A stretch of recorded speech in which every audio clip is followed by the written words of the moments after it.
Hey everyone, welcome to practice mock. State Bank of India ने एक नया notification release किया आपके सर्कल बेस्ड ऑफिसर का। तो ये वीडियो उसी के रिगार्डिंग है। इस वीडियो में हम सब कुछ डिस्कस करने वाले हैं जो भी इस नोटिफिकेशन से रिलेटेड है, जैसे इंपॉर्टेंट डेट्स क्या है, किस डेट से आप अप्लाई करना स्टार्ट कर सकते हो, एग्जाम का डेट क्या है, एग्जाम का पैटर्न क्या रहने वाला है, और कौन कौन से ऐसे स्टूडेंट्स हैं जो एलिजिबल है, जो अप्लाई कर सकते हैं, सब पर डिस्कशन होगा। तो इस वीडियो को आप एंड तक जरूर देखिएगा। तो चलिए स्टार्ट करते हैं। स्टेट बैंक ऑफ इंडिया का आपका ये रिक्रूटमेंट है। रिक्रूटमेंट किस चीज़ का है? तो ये आपका सर्कल बेस्ड ऑफिसर्स का है। ठीक है, डेट्स यहाँ पर मेंशन कर रखी है इन्होंने। डेट्स की अगर बात करें किस डेट से आप अप्लाई कर सकते हो, तो आप 9 मई से, यानी 9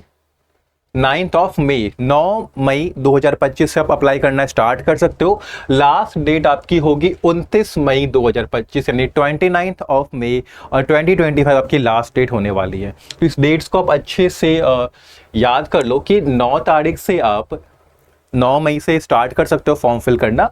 लास्ट डेट आपकी 29 मई होगी। ठीक है, कॉल लेटर का भी दे रखा है इन्होंने। एक टेंटेटिव सा डेट दिया है कि जुलाई 2025 में आपका कॉल लेटर आ जाएगा, और जो ऑनलाइन टेस्ट है वो भी आपका जुलाई 2025 में टेंटेटिव है, बट इसके अराउंड हो जाएगा। ठीक है, अब देखते हैं कि क्या है आगे। तो अगर प्रोसेस की बात करें तो इसमें आपका ऑनलाइन एग्जाम होगा। ठीक है, स्क्रीनिंग होगी, इंटरव्यू होगा, और आपका लोकल लैंग्वेज प्रोफिशिएंसी टेस्ट यानी एलपीटी होगा। वैकेंसीज पे नजर डालते हैं तो टोटल अगर हम बात करें तो टोटल आपकी 2600 यानी 2600 वैकेंसीज है। हालांकि सर्कल बेस्ड वैकेंसीज है। जैसे अगर हम बात करें कि अहमदाबाद सर्कल में जो स्टेट्स आते हैं, जैसे Gujarat, Dadar and Nagar Haveli, Daman and Diu, तो वहाँ पे टोटल 2040 वैकेंसीज है। उसी तरह से अगर हम चंडीगढ़ की बात करें, जिसमें जम्मू एंड कश्मीर, लद्दाख, हिमाचल प्रदेश, हरियाणा, पंजाब स्टेट्स आ रहे हैं, वहाँ पे 80 वैकेंसीज है। तो यहाँ पे इन्होंने सर्कल बेस्ड वैकेंसीज यहाँ पे डिलिनेट की हैं। हालांकि टोटल वैकेंसीज की बात करें तो 2600 है आपकी। ठीक है, तो ये आपकी वैकेंसीज हो गई। बाकी अगर आप डिटेल में वैकेंसीज देखना चाहते हैं कि किस सर्कल में कौन सा स्टेट आ रहा है, कितनी वैकेंसीज है, तो ये जो नोटिफिकेशन है ये आपको इस वीडियो के डिस्क्रिप्शन वाले बॉक्स में मिल जाएगा। वहां से आप डाउनलोड करके अपना चेक कर सकते हो। ठीक है, हम आगे बढ़ते हैं और देखते हैं इंपॉर्टेंट क्या है यहाँ पे। तो जो अंडरलाइन किया हुआ है इसको भी अपन नजर डालें तो क्या लिखा है, the candidate will have to apply for vacancy of one circle only. A candidate applying against vacancy of one circle will not be eligible to apply against vacancy of any other circle। कहने का मतलब ये है कि आप सिर्फ एक circle के लिए ही अप्लाई कर सकते हो, एक से ज्यादा सर्कल के लिए अप्लाई आप नहीं कर सकते हो। तो ये बात आप ध्यान में रखिएगा। उसके बाद selected candidates will be posted in the circle against whose vacancy they are selected. जो आपका सिलेक्शन होता है तो आप उसी सर्कल में पोस्ट किए जाओगे जहां से आपने फिल किया है। ठीक है, The selected candidates will not be entitled for inter-circle transfer, corporate center posting, corporate center establishment posting, foreign posting up to his or her promotion to SMGS 4 grade or 12 years of service, whichever is later। मतलब यहाँ पे ये बता रखा है कि जब तक आप SMGS 4 ग्रेड या अपने 12 ईयर सर्विस नहीं दे दी है बैंक को, तब तक आपका ये जो मेंशन आपका पोस्टिंग है इसके लिए आप एलिजिबल नहीं होगे। ठीक है, उसके बाद वेरी इंपॉर्टेंट ये तीनों पॉइंट्स हैं। क्या क्या है? Candidates working with subsidiaries of scheduled commercial banks will not be eligible to apply. ऐसे कैंडिडेट जो शेड्यूल्ड कमर्शियल बैंक्स की सब्सिडियरीज में वर्क कर रहे हैं वो अप्लाई नहीं कर सकते हैं, वो एलिजिबल नहीं है। Candidates working in SBI in clerical या सुपरवाइजरी कैडर और employees engaged on contract basis will not be eligible to apply. अगर आप SBI में क्लरिकल या फिर सुपरवाइजरी कैडर में हो या फिर आप कॉन्ट्रैक्ट बेसिस पे काम कर रहे हो SBI में, फिर आप एलिजिबल नहीं होगे। मतलब अगर आप ऑलरेडी वर्किंग कर रहे हो तो आप नहीं होगे एलिजिबल SBI में।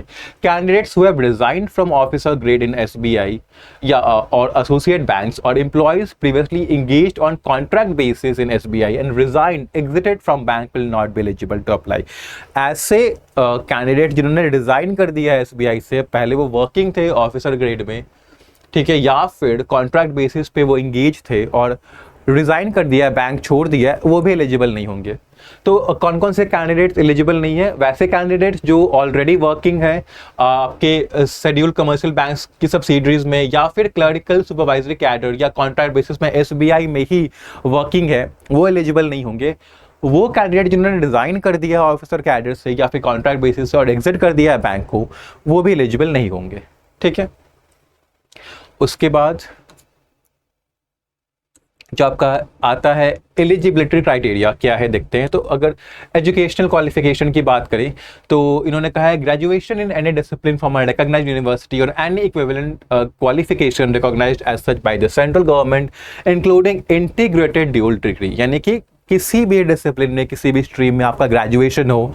परसेंटेज का कोई यहाँ पे मेंशन नहीं है, मतलब परसेंटेज यहाँ मैटर नहीं करती, आप बस ग्रेजुएट होने चाहिए, आप एलिजिबल हो। अगर आपका इंटीग्रेटेड ड्यूल डिग्री भी है फिर भी आप एलिजिबल हो। दोनों ही केसेस में आप एलिजिबल हो कि नॉर्मल ग्रेजुएशन है या आपका ड्यूल डिग्री है, दोनों में आप एलिजिबल हो। ठीक है, ऐसे कैंडिडेट जिनके पास medical, engineering, chartered accountant, cost accountant, ये सारे क्वालिफिकेशंस है वो भी एलिजिबल है। ठीक है, एज लिमिट 21 साल से कम नहीं होनी चाहिए, 30 साल से ऊपर नहीं होना चाहिए, यानी 21 to 30 ईयर्स के बीच का आपका एज लिमिट होना चाहिए, not less than 21 and not above 30।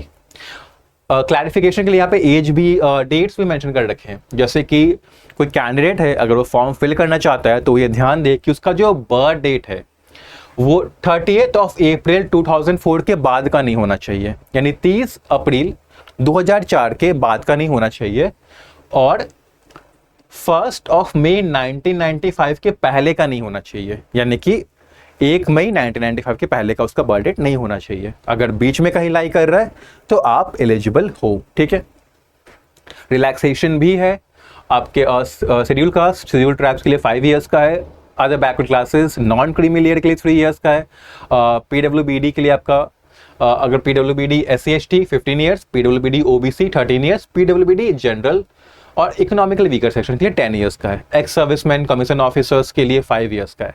ठीक है, उसके बाद यहाँ पे एक्सपीरियंस की भी रिक्वायरमेंट है। ठीक है, एक्सपीरियंस यानी पोस्ट एसेंशियल एकेडमिक क्वालिफिकेशन क्या होनी चाहिए, तो मिनिमम 2 ईयर्स एक्सपीरियंस आपका होना चाहिए एज एन ऑफिसर किसी भी स्केड्यूल्ड कमर्शियल बैंक या किसी भी रीजनल रूरल बैंक में, RRB में आपका मिनिमम 2 ईयर्स का एक्सपीरियंस एज एन ऑफिसर होना चाहिए। ठीक है, और जो कैंडिडेट्स है उनको अपना जॉब प्रोफाइल सबमिट करना पड़ेगा। वो जॉब प्रोफाइल क्या होगा, वो वेरीफाई करवाएंगे जहाँ पे वो वर्क कर रहे हैं, जहाँ पे उन्होंने वर्क किया है पहले, जहाँ का उनका एक्सपीरियंस है, वहाँ पे वो अपना यहाँ पे वेरीफाई करवाएंगे। ठीक है, यहाँ पे लिखा है candidates will have to submit job profile certified by their existing या previous employers with whom they are or were employed। ठीक है, in case their job profile does not match substantially or is different than a job profile of a scale 1 journalist officer of State Bank of India, then the application of such candidates will be summarily rejected at any stage of the recruitment process। ठीक है, यहाँ पे क्या कर रखा है कि आपका जो जॉब प्रोफाइल है, जो यहाँ पे एडवर्टाइज किया गया है, आपका जो जॉब प्रोफाइल है जिस पे आपने वर्क किया या वर्क कर रहे हो वो मैच होना चाहिए। अगर नहीं मैच होता है तो आप फिर एलिजिबल नहीं होगे। ठीक है, इस बात का ध्यान रखना है।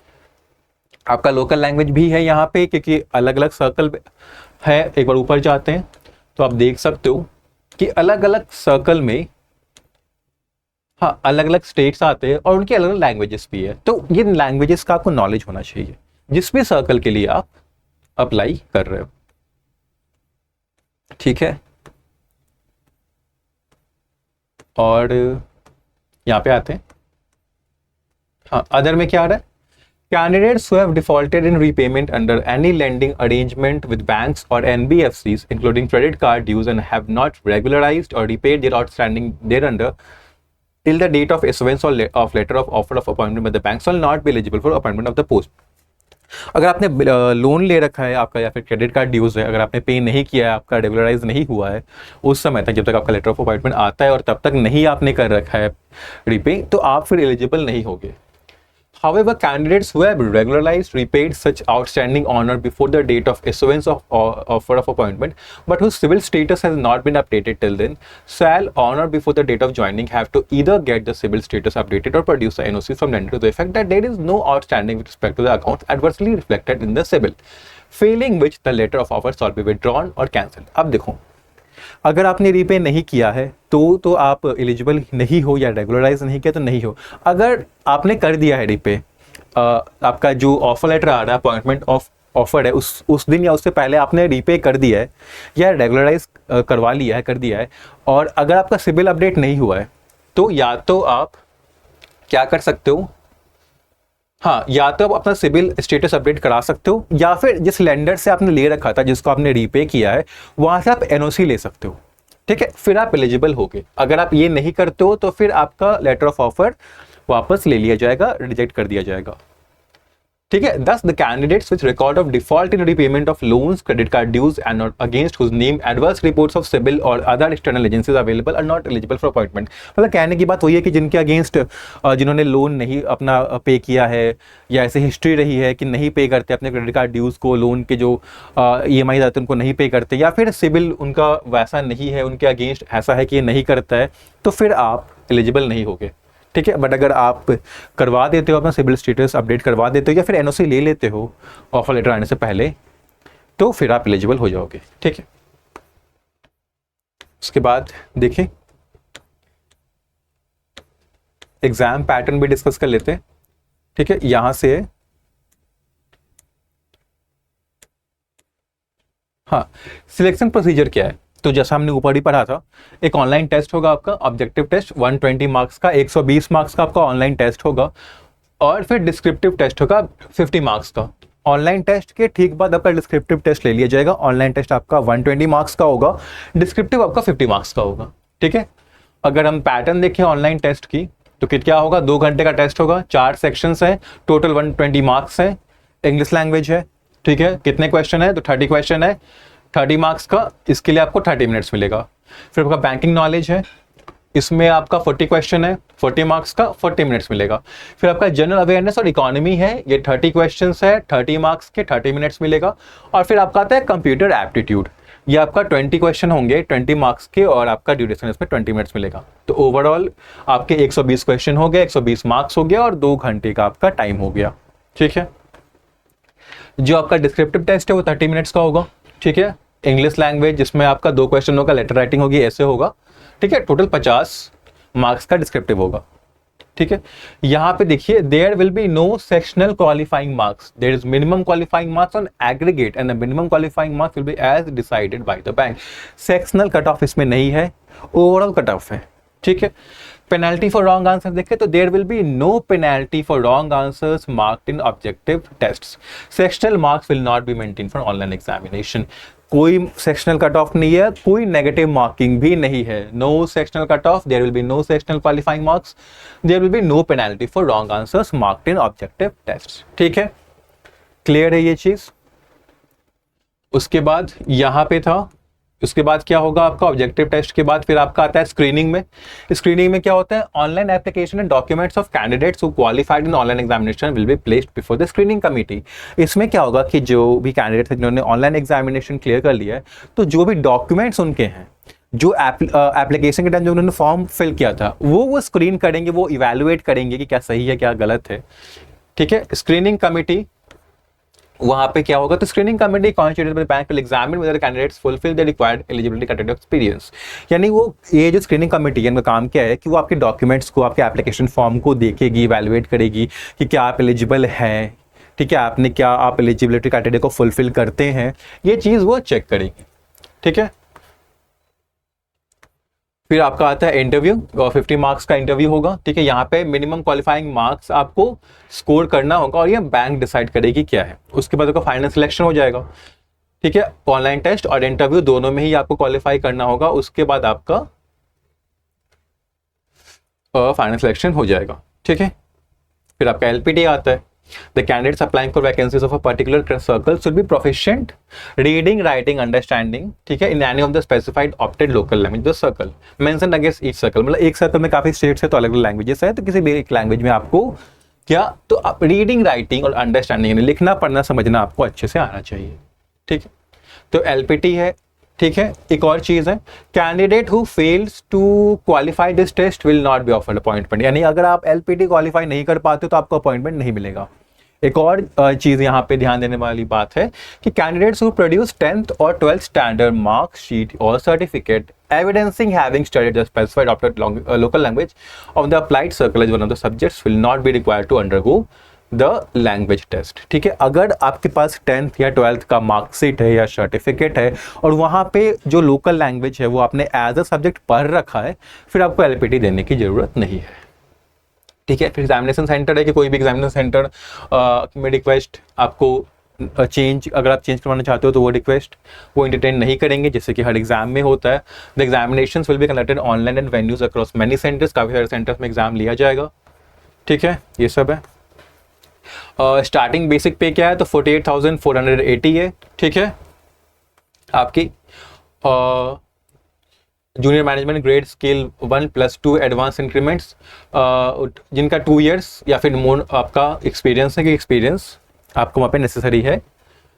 उसके अलावा आपका DA, HRA, lease rental, CCA, PF, आपका NPS, मेडिकल फैसिलिटीज सब आपको अलाउंस पर रिक्विजिट आपको मिलते रहेंगे टाइम टू टाइम। ठीक है, उसके बाद अगर ज्वाइनिंग की बात क्या है, on joining the selected candidate will be designated as circle based officers and will be probation for a period of 6 months from their joining the bank. आपको आपका 6 मंथ्स का प्रोबेशन होगा, प्रोबेशन पीरियड होता है जहाँ पे आपको बैंक आपको देखती है आप कैसा वर्क कर रहे हो। ठीक है, एवेल्युएट होता है। The CBOs will be subjected to continuous assessment during probation period for judging the suitability for confirmation. या इस 6 मंथ की पीरियड में आपको बार बार आपको असेस किया जाएगा ये देखने के लिए कि आप सूटेबल हो या नहीं हो इस रोल के लिए। The candidates who qualify in their assessment as per standards determined by the bank from time to time will be confirmed in the service of the bank in junior management grade scale 1 JMGS। अगर bank आपका assessment लेती है और वो आप assessment पास कर जाते हो, आप उनको ये शो कर देते हो, प्रूव कर देते हो कि हाँ आप एलिजिबल हो, आप उसको आपको करने के लिए पूरी तरह से एलिजिबल हो, तो फिर आपका जो कंफर्मेशन है वो हो जाएगा। ठीक है, एप्लीकेशन फ़ी की बात करें तो जनरल EWS OBC के लिए 750 रुपये है। SC ST PWBD के लिए कोई पैसा नहीं लग रहा है। ठीक है, नील है यहाँ पे, तो SC ST PWBD के लिए कोई एप्लीकेशन चार्ज नहीं है। जनरल EWS OBC के लिए 750 रुपीज़ है। ठीक है, अप्लाई कैसे करना है तो आप जैसा हमने पहले पढ़ा 9 तारीख से 29 तारीख के बीच आप अप्लाई कर सकते हो। ठीक है, एक बार मैं दिखा भी दूंगा कैसे आप अप्लाई करोगे, कहाँ से अप्लाई करना है। तो आपको बैंक का जो वेबसाइट है bank SBI web careers current openings, यहाँ पे जाके अप्लाई कर सकते हो। ठीक है, ठीक है, चल यहाँ पे फिर उन्होंने वही गाइडलाइंस दी है कैसे आपको अप्लाई करना है। ठीक है, यहाँ पे आपका सेंटर का लिस्ट है जो आप देख सकते हो। ठीक है, और यहाँ पे ये उन्होंने मेंशन कर रखा है कि कैसा डायमेंशन होना चाहिए, साइज़ क्या होनी चाहिए, जो भी आप डॉक्यूमेंट्स अपलोड कर रहे हो फोटोग्राफ वगैरह का, तो ये भी आप चेक कर सकते हो। ठीक है, चलो एक बार देखते हैं कैसे अप्लाई करना है। तो यहाँ पे ही लिंक दे रखा है उन्होंने, एक बार क्लिक करके देखते हैं।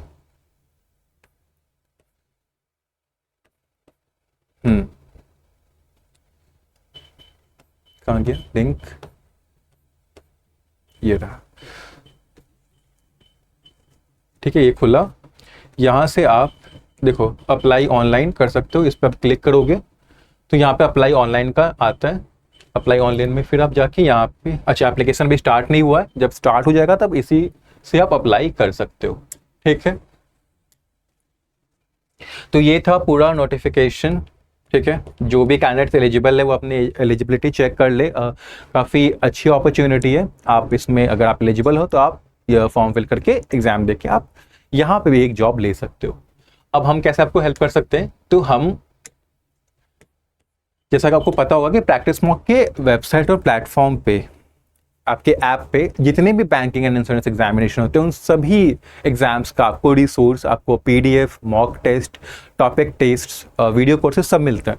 तो आपको ये सर्कल बेस्ड ऑफिसर्स का भी मिलेगा, जैसे आप देख सकते हो SBI CBO का भी यहाँ पे मॉक टेस्ट अवेलेबल है आपका।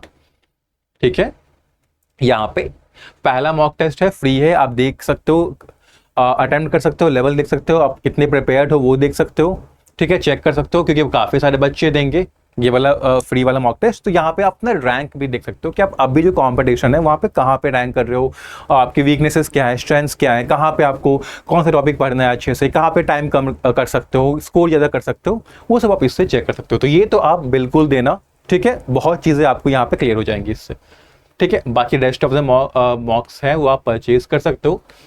टैगोर जयंती का ऑफर अभी भी चल रहा है, आपको कूपन कोड लगाना है टैगोर TAGORE, तो आप टैगोर जयंती का ऑफर अवेल कर पाओगे जहाँ पे आपको 35% का ऑफ मिल जाएगा फ्लैट। ठीक है, तो जो भी एस्पिरेंट है जो इस फॉर्म को फिल करेंगे, एग्जाम देंगे, उन सभी को प्रैक्टिस मॉक की टीम की तरफ से ऑल द बेस्ट। अच्छे से पढ़ाई करके, अच्छे से प्रिपेयर करके ये जॉब आप लीजिए। Thank you and have a nice day.